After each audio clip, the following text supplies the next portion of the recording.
Our last speaker is from American Samoa. Have you seen those Samoa dancers? They hang out their tongues and they do all. That's Maori. That's Maori? Even the Samoa. I mean, they all look. Cousins, right, cousins. Okay. So Laura Lofoia Awa Tesimale is a Pacific American entrepreneur, humanitarian, and global peace activist. So we have another Earth lady here. You guys should get together. There'll be tremendous symbiosis when we have tea. She's a steward of Mother Earth, dedicated to indigenous causes and upliftment of family and communities. Her professional career spans over 30 years in mortgage banking, managing production and operations of multi-billion-dollar real estate lending firms. Since 2001, Laura has also been a CEO of AVA Consulting, as well as a founder-president of One Global Family Foundation. In 2015, she founded a Council of Interfaith, Indigenous Women and Youth, so a practicing Earth Lady. She currently serves as a Global Ambassador for Free Wheelchair Mission since 2006, Global Ambassador and Director of Pacific Region to Give Light Foundation since 2008. Through collaborative efforts of her One Global Family Foundation, its community partners such as Helping Hands, Manav Sadhana, and UN Women and others, they have helped thousands of underprivileged children, families, homeless, refugees, disabled, poor. Laura is an active on several interfaith indigenous organization boards and alliance with the Global Parliament of Religions. Did you guys get that? Wow.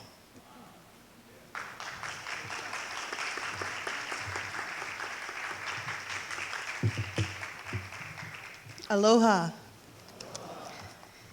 That's from the islands of Hawaii, and then from New Zealand, it's aroha.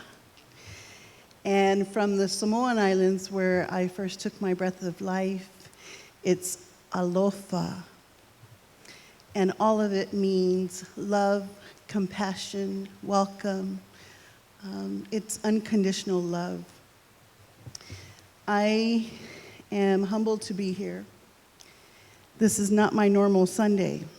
My normal Sunday is feeding hundreds of homeless right down the street here in the Civic Center area of Santa Ana.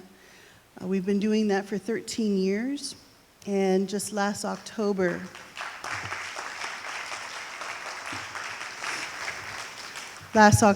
we were able to work collaboratively with the city and county and many service providers and churches and organizational leaders to really put pressure to finally get a temporary shelter for our brothers and sisters living on the streets for so many years. And so now we have what's called the courtyard, and it serves just over 500 of our community. And it's wonderful because even though it's just a temporary shelter, it used to be the bus station. It's been dormant for 10 years.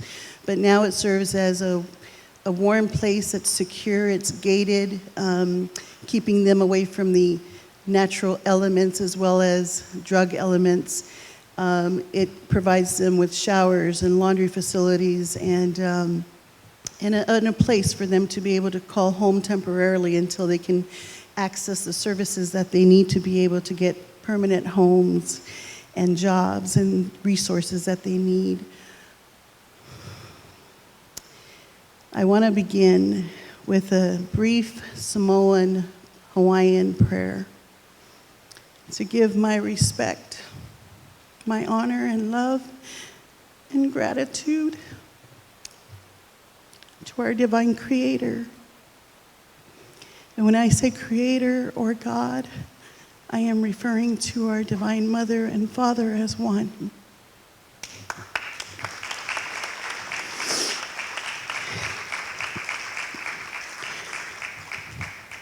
Mo mua lava o te awale whawhetai, le awa ma le alofa, mo le tato te māma tina ai le langi, whawhetai fo'i mo le nei awanoa o tato o mai pātasi, o tato uma o le ainga tasi. First and foremost, I give reverence, gratitude, love, and honor to our beloved Creator. I'm grateful for the leaders who have organized this beautiful interfaith gathering. Look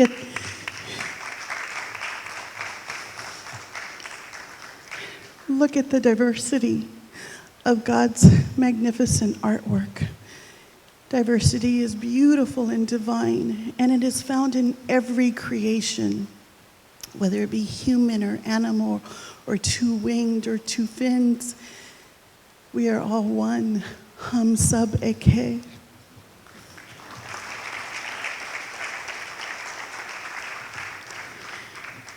Yes, I come from the corporate arena. I have served there now for about 30 years. I migrated from the Pacific Islands with my grandmother and family, leaving a very volatile and domestic violence, alcoholic, abusive grandfather. And we came here searching for a better life, free of pain, physical pain, emotional, spiritual, all of those things. And we were homeless, going from Samoan Islands to the Hawaiian Islands. We moved around to many places until we could save enough to come here to the mainland. That was my grandmother's goal, was to come here for a better life, to be able to have access to education and better opportunities. And that is the story of every immigrant family. And unless you are Native American, we are all immigrants.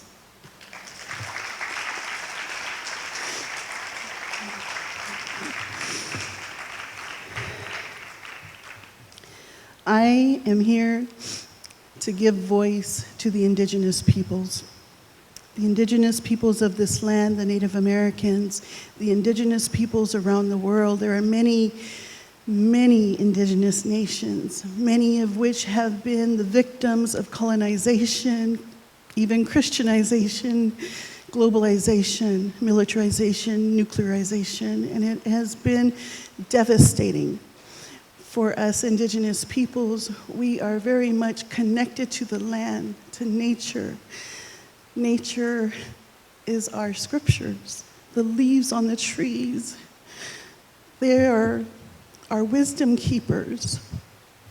Every drop of water, every grain of sand, we are all connected as one. We are codependent on each other. The air that we breathe in comes from the trees, and what we exhale, the trees need to thrive.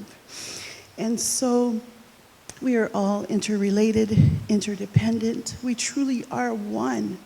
I think that every faith, we have the same common values and things that we focus on, such as charity, love, compassion, truth, forgiveness. We must not continue to focus on the things that divide us and separate us. We must realize that we all come from love, that we will return to love, and our true essence is love.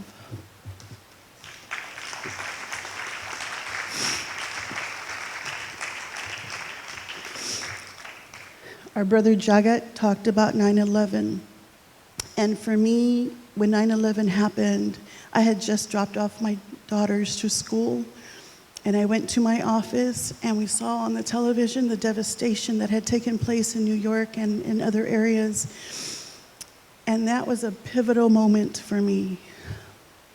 Even though I was a corporate executive making six figures, I knew that my time in the corporate arena had come to an end, and that I was about to embark on a journey that I feel was my divine mission before I even took my first breath of life. And I kept hearing the echoes from my heart and soul. It was kind of like a remembrance of perhaps a promise that I had made. One global family. We are one global family. We are one ohana. We are one ainga, one familia, one part of our. And with this feeling and what I was hearing, I knew that my heart had longed to go to all these places that were war-torn, places where I saw so much poverty and death. As a child, I remember the first moment of impact to my heart And that was when I was about 7 years old in the Hawaiian Islands, and I would watch on the television all of these children in Africa, Somalia, Ethiopia, dying with the bloated stomachs or just the skeleton bodies. And I thought we were poor and lacking of food. But when you see that as a child, it makes an impact in your heart. And I remember I vowed to myself, one day I would make a lot of money, and then I'd go to Africa and hold those babies and feed those children. The next impact moment in my life was watching a movie called Schindler's List. How many of you have seen that movie? It's about the Jewish Holocaust. And I think I was about 11 when I saw that. And I remember watching it with just complete, thank you, brother. I remember watching it, and I was just thinking to myself, oh my God, how could you allow this to happen to your children? And I could hear the question being asked of me.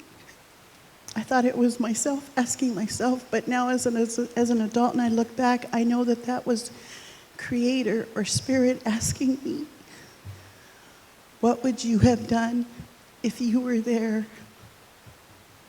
and you saw and you knew that millions of your Jewish brothers and sisters, children and elders were being slaughtered? What would you have done?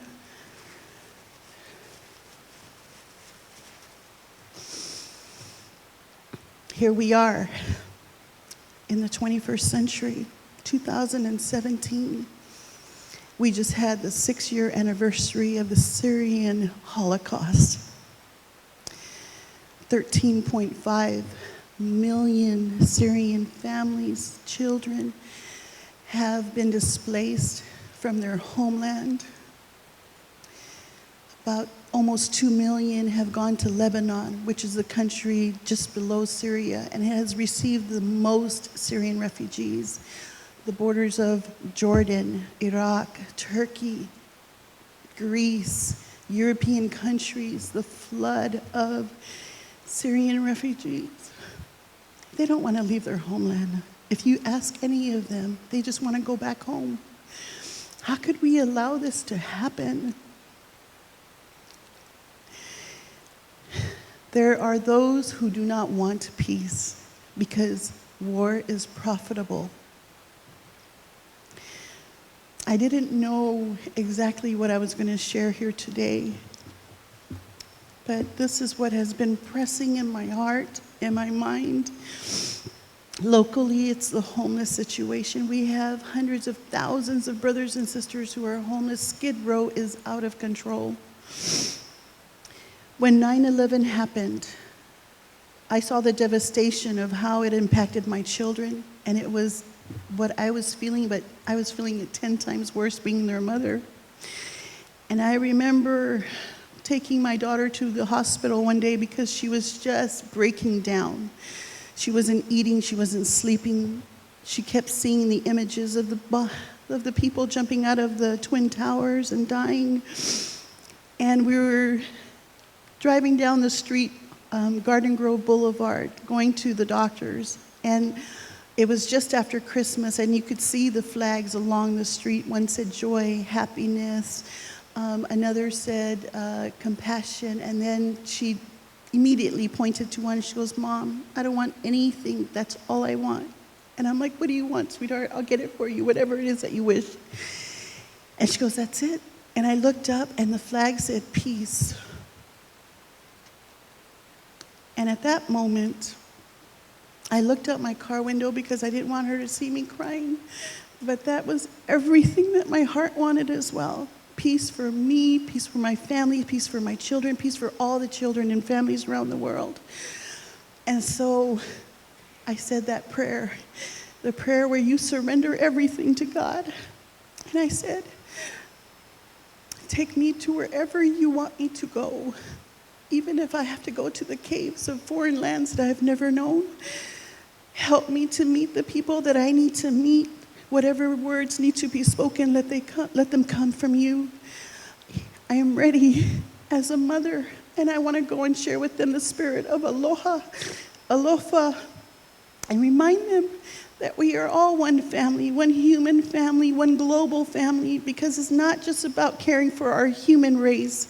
We must recognize everything else that we thrive on. And be careful what you ask for, because these big Samoan Fred Flintstone-like feet have walked upon the lands of nations that I had never even dreamed of going. I waited upon the Lord to send me, and it took about 5 years before I finally got tired of waiting. And then I took my youngest daughter, who was now 15, and we went with volunteers to India.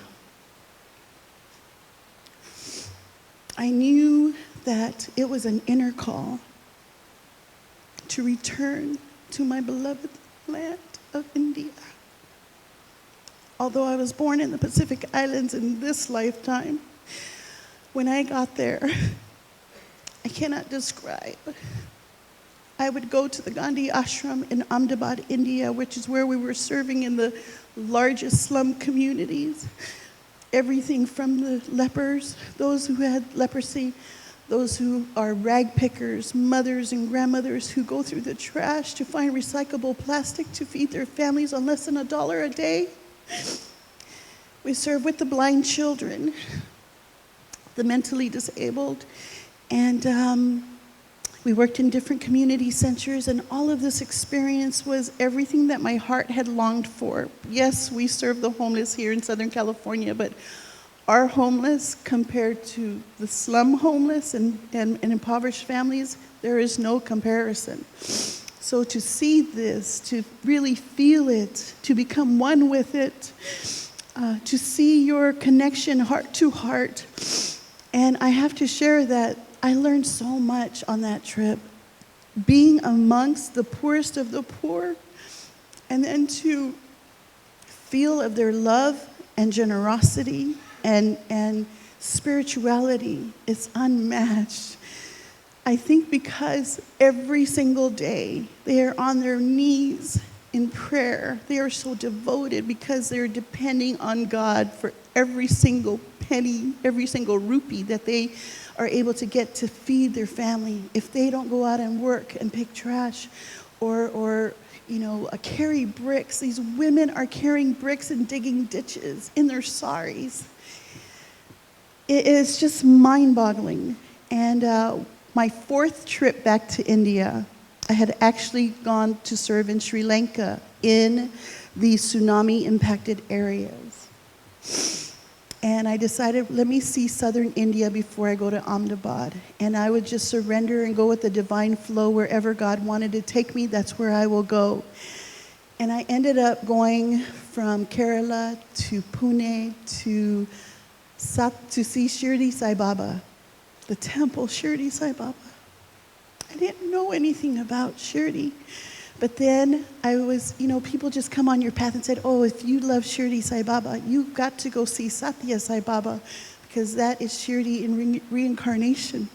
So of course, you just listen as spirit guides. And I jumped on a plane and I went to see Satya Sai Baba while he was still alive.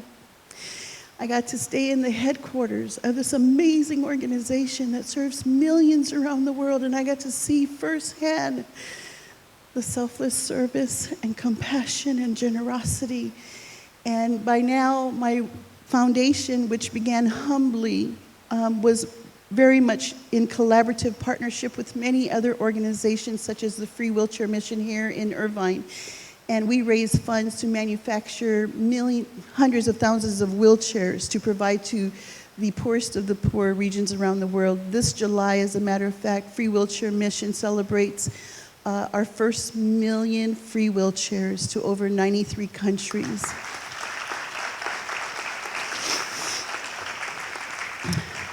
I went to the Satya Sai Baba headquarters with the intention of doing the due diligence necessary to get them approved as a collaborative partner so that they too would be able to receive 40-foot containers containing 550 wheelchairs for the disabled poor in that area. And that is something that I hope that we'll still be able to do now that you all have connected with me. And when I went there, the first thing that greeted me was this image. And I remember vividly, it was Satya Sai Baba in the center of the image, and then all around was Jesus, Muhammad, Buddha, I think it was Baha'u'llah from the Baha'i faith, and all of these, a Sikh guru. And it was kind of, for me, like an affirmation. Because if you look at the timeline of all these spiritual gurus, these leaders that have come throughout many dispensations of time, how creative it would be for God to send the same person over and over and over. So that when we say Jesus is the Savior of the world, Jesus is Muhammad, Jesus is Buddha, we are all one. Like my hand, all these fingers are the river that flow to the ocean of oneness.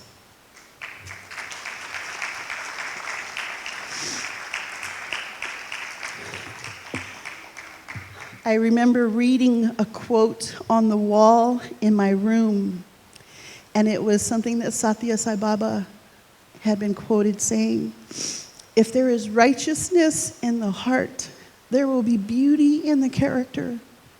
If there is beauty in the character, there will be harmony in the home. When there is harmony in the home, there will be order in the nation. When there is order in the nation, there will be peace in the world." Isn't this so relevant today as our nation is going through something that we have never, ever experienced?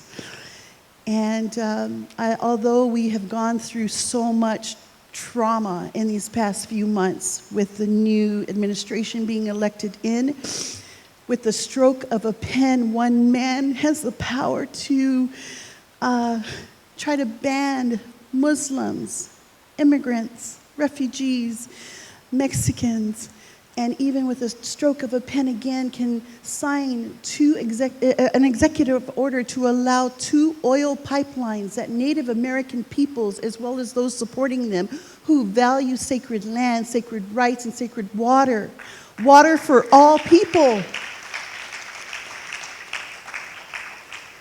In North Dakota, where I was in December with the Native Americans and water protectors, we were there and caught in the worst blizzard. I thought me and my volunteers were going to die, being caught in 7 hours in the worst blizzard. It was about 15 below zero, but with the wind chill factor, it was like 35 below zero. And we kept praying fervently for God to help us to reach our destination, which should have only taken 45 minutes, but it ended up taking 7 hours. And our saving grace was this technology where the GPS system was just the blue line. We couldn't see anything. And we kept praying for God to slow Mother Nature down, to slow the winds, to clear up the roads, to allow us not to freeze to death, or to allow us not to be hit by another oncoming vehicle that also couldn't see. And God didn't grant our request. But by the time we made it to our destination, after 2 trucks unburied us, we all in the car held hands, and we each said a prayer of gratitude.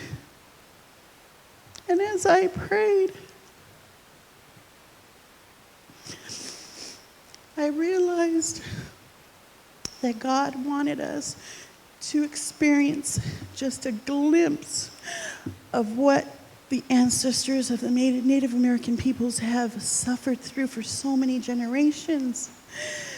And it was humbling. It gave new meaning and new purpose as to why we were there, to be witnesses of the atrocities, of the human rights violations, of the degradation of the land and elements that we so rely upon.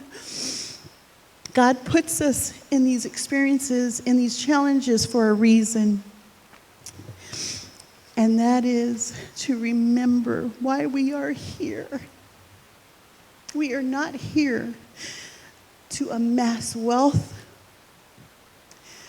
We are not our bodies.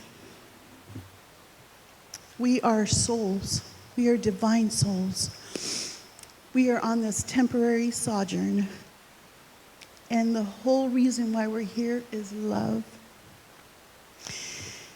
The bio that our brother read, the most important thing in that bio is that I am a mother, a sister, a daughter. And it's my children that I do what I do. It's for them, for all the mothers and all the children.